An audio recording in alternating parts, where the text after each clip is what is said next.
Hello guys, तो कैसे हैं आप सब। तो दोस्तों, मुगल वंश का पार्ट 2 आ गया है। दोस्तों, हमने इससे पहले वाले उसमें बात करी थी बाबर के बारे में, और हम बात करेंगे धीरे धीरे ऐसी मुगल वंश के 15 शासक के बारे में। तो वीडियो शुरू करने से पहले लाइक कीजिए, शेयर कीजिए, सब्सक्राइब कीजिए। तो दोस्तों, हम बात करेंगे हुमायूं के बारे में। हुमायूं का कार्यकाल था 1530 से 1540। हुमायूं का जन्म कब और कहाँ हुआ था? ए 1508, बी 1510, सी 1512 या डी 1515। तो हमारा इसका सही आंसर है ऑप्शन ए 1508। हुमायूं का जन्म 1508 में हुआ था, काबुल में। और काबुल अफगानिस्तान में पड़ता है। तो दोस्तों, हमारा अगला क्वेश्चन है, हुमायूं किसका पुत्र था? ए बाबर, बी अकबर, सी जहांगीर या डी अहमद शाह। तो हमारा इसका सही आंसर है ऑप्शन ए बाबर। हुमायूं बाबर का पुत्र था। बाबर के 4 पुत्र थे, जिनमें हुमायूं सबसे बड़े थे, इसलिए इन्हें अगला शासक बनाया गया। तो दोस्तों, हमारा अगला क्वेश्चन है, हुमायूं का मुख्य शत्रु कौन था? दोस्तों, ये बहुत इंपॉर्टेंट क्वेश्चन जाता है, एग्जाम में आता रहता है। तो जल्दी से इसका आंसर मैं बताओ। तो हमारा इसका सही आंसर है ऑप्शन बी अफगान नेता शेर खां व गुजरात का शासक बहादुर शाह, ये इनके मुख्य शत्रु थे। तो हमारा अगला क्वेश्चन है, हुमायूं का विवाह कब और किसके साथ हुआ था? ए नूरजहाँ, बी डाल मलिका, सी हमीदा बानो बेगम या डी दुदू बेगम। तो हमारा इसका सही आंसर है ऑप्शन सी हमीदा बानो बेगम। हुमायूं का विवाह हमीदा बानो बेगम के साथ हुआ था 29 अगस्त 1541 को। तो हमारा अगला क्वेश्चन है, हुमायूं नामा इनकी आत्मकथा की रचना किसने की थी? ए बेगम अस्मत, बी मेहरुनिशा, सी डाल मलिका या डी गुलबदन बेगम। तो हमारा इसका सही आंसर है ऑप्शन डी गुलबदन बेगम।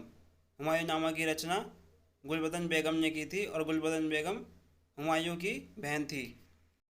तो दोस्तों, हमारा अगला क्वेश्चन है, हुमायूं जीवन भर लड़खड़ाता रहा और लड़खड़ाते लड़खड़ाते इनकी मृत्यु हो गई, यह किसने कहा था? ए लैनपुल, बी कामरान, सी अस्करी और या डी हिंदाल। तो हमारा इसका सही आंसर है ऑप्शन ए लैनपुल। दोस्तों, बहुत इंपॉर्टेंट क्वेश्चन है, बहुत ज़्यादा आता रहता है। तो हमारा अगला क्वेश्चन है, पहला अफगान युद्ध कब और किसके मध्य हुआ? ए हुमायूं और शेरशाह सूरी, बी हुमायूं और महमूद लोदी, सी हुमायूं और बहादुर शाह या डी हुमायूं और अफगान। तो हमारा इसका सही आंसर है ऑप्शन बी हुमायूं और महमूद लोदी के बीच हुआ था 1532 में। ये भी बहुत इंपॉर्टेंट क्वेश्चन है। तो हमारा अगला क्वेश्चन है, हुमायूं ने किस नगर की स्थापना की थी? ए फिरोजपुर, बी फिरोजाबाद, सी दीनपना या डी जौनपुर। तो हमारा इसका सही आंसर है ऑप्शन सी दीनपना। हुमायूं ने दीनपना नगर की स्थापना की थी 1533 में। तो दोस्तों, हमारा अगला क्वेश्चन है, हुमायूं ने किस नगर का नाम जनताबाद रखा था? ए आजमगढ़, बी लखीमपुर, सी हल्दिया या डी गोंड बंगाल। तो हमारा इसका सही आंसर है ऑप्शन डी गोंड बंगाल। तो हमारा अगला क्वेश्चन है, चौसा का युद्ध कब और किसके बीच हुआ था? ए हुमायूं और शेरशाह सूरी, बी हुमायूं और अकबर, सी हुमायूं और राणा प्रताप या डी हुमायूं और राणा सांगा। तो हमारा इसका सही आंसर है ऑप्शन ए हुमायूं और शेरशाह सूरी के बीच हुआ था 1539 में। तो दोस्तों, हमारा अगला क्वेश्चन है, कनौज का युद्ध या बिलग्राम का युद्ध कब और किसके साथ हुआ था? ए हुमायूं और शेरशाह सूरी, बी हुमायूं और अकबर, सी हुमायूं और राणा प्रताप या डी हुमायूं और राणा सांगा। तो हमारा इसका सही आंसर है ऑप्शन ए हुमायूं और शेरशाह सूरी के बीच हुआ था 1540 में। दोस्तों, ये दोनों युद्ध बहुत इंपॉर्टेंट है, कन्नौज का युद्ध और चौसा का युद्ध बहुत आते रहते हैं। किस युद्ध के दौरान शेर खां को शेर शाह की उपाधि मिली? ए अफगान युद्ध, बी चौसा का युद्ध, सी कन्नौज का युद्ध या डी बिलग्राम का युद्ध। तो हमारा इसका सही आंसर है ऑप्शन बी चौसा का युद्ध। इस युद्ध के दौरान इन्हें शेरशाह की उपाधि मिली। तो हमारा अगला क्वेश्चन है, किस युद्ध के पश्चात शेरशाह सूरी ने आगरा और दिल्ली को अपने कब्जे में कर लिया? ए मराठा युद्ध, बी अफगान युद्ध, सी बिलग्राम का युद्ध या डी चौसा का युद्ध।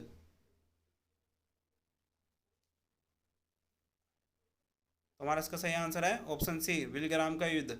इस युद्ध के दौरान उन्होंने आगरा और दिल्ली को अपने कब्जे में कर लिया। और दोस्तों, बहुत इंपॉर्टेंट क्वेश्चन है, ये भी बहुत आता रहता है। तो हमारा अगला क्वेश्चन है, हुमायूं दिल्ली के राज सिंहासन पर दोबारा कब बैठा था? ए 22 अप्रैल 1555, बी 22 मई 1555, सी 22 जून 1555 या डी 22 जुलाई 1555। तो हमारा इसका सही आंसर है ऑप्शन डी 22 जुलाई 1555। तो दोस्तों हमारा अगला क्वेश्चन है, किस युद्ध के बाद हुमायूं गद्दी पर बैठा था? ए सरहिंद का युद्ध, बी अफगान युद्ध, सी चौसा का युद्ध या डी कनौज का युद्ध। तो दोस्तों हमारा इसका सही आंसर है ऑप्शन ए सरहिंद का युद्ध। सरहिंद के युद्ध के बाद ये गद्दी पर बैठे थे और सरहिंद का युद्ध 1555 में हुआ था। तो दोस्तों हमारा अगला क्वेश्चन है, हुमायूं की मृत्यु कब और कैसे हुई थी? ए 1 जनवरी 1555, बी 1 जनवरी 1556, सी 1 जनवरी 1554 या डी 1 जनवरी 1557। तो हमारा इसका सही आंसर है ऑप्शन बी 1 जनवरी 1556 को हुमायूं की मृत्यु हो गई थी दीन पना पुस्तकालयों की सीढ़ी से गिरकर। तो दोस्तों अब हम बात करेंगे शेरशाह सूरी के बारे में। शेरशाह सूरी का कार्यकाल था 1540 से 1545, 5 साल। शेरशाह सूरी के बचपन का क्या नाम था? ए शेखो बाबा, बी फरीद खां, सी मोजम या डी महेश दास। तो हमारा इसका सही आंसर है ऑप्शन बी फरीद खां। शेरशाह सूरी के बचपन का नाम फरीद खां था। तो दोस्तों हमारा अगला क्वेश्चन है, फरीद खां को शेर खां की उपाधि किसने प्रदान की थी? तो हमारा इसका आंसर है अफगान शासक महमूद भारखा लोहानी ने। भारखा लोहानी ने इन्हें शेर खां की उपाधि दी थी। और दोस्तों बहुत इंपॉर्टेंट क्वेश्चन है, ये भी आता रहता है। तो हमारा अगला क्वेश्चन है, इनका जन्म कब और कहाँ हुआ था?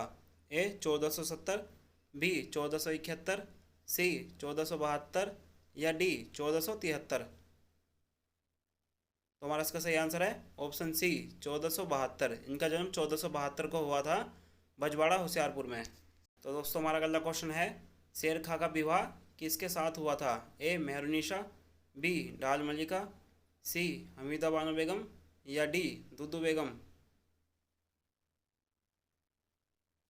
तो दोस्तों हमारा इसका सही आंसर है ऑप्शन डी दुदू बेगम। इनका विवाह दुदू बेगम के साथ हुआ था और दुदू बेगम भारखा लोहानी की विधवा थी। तो हमारा अगला क्वेश्चन है, 1529 में इन्होंने बंगाल के शासक नुसरत शाह को पराजित करके कौन सी उपाधि धारण की थी? ए हसरत आला, बी शेरशाह, सी फरीद अहमद हसन या डी हुसैन साहब। तो हमारा इसका सही आंसर है ऑप्शन ए हसरत आला। ये भी बहुत इंपॉर्टेंट क्वेश्चन है। तो दोस्तों हमारा अगला क्वेश्चन है, 1530 में शेर खां ने दूसरा विवाह किसके साथ किया?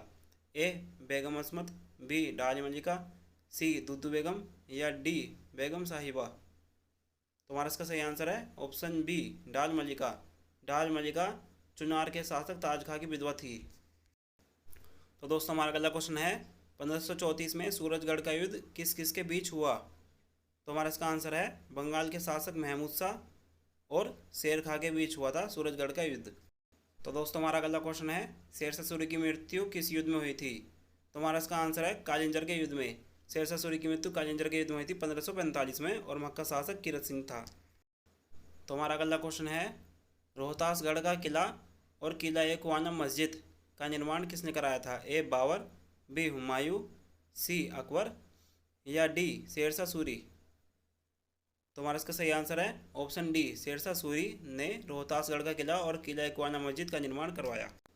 तो दोस्तों हमारा अगला क्वेश्चन है, डाक प्रथा और कबूलियत पट्टा प्रथा की शुरुआत किसने की थी? ए बाबर, बी हुमायूं, सी अकबर या डी शेरशाह सूरी।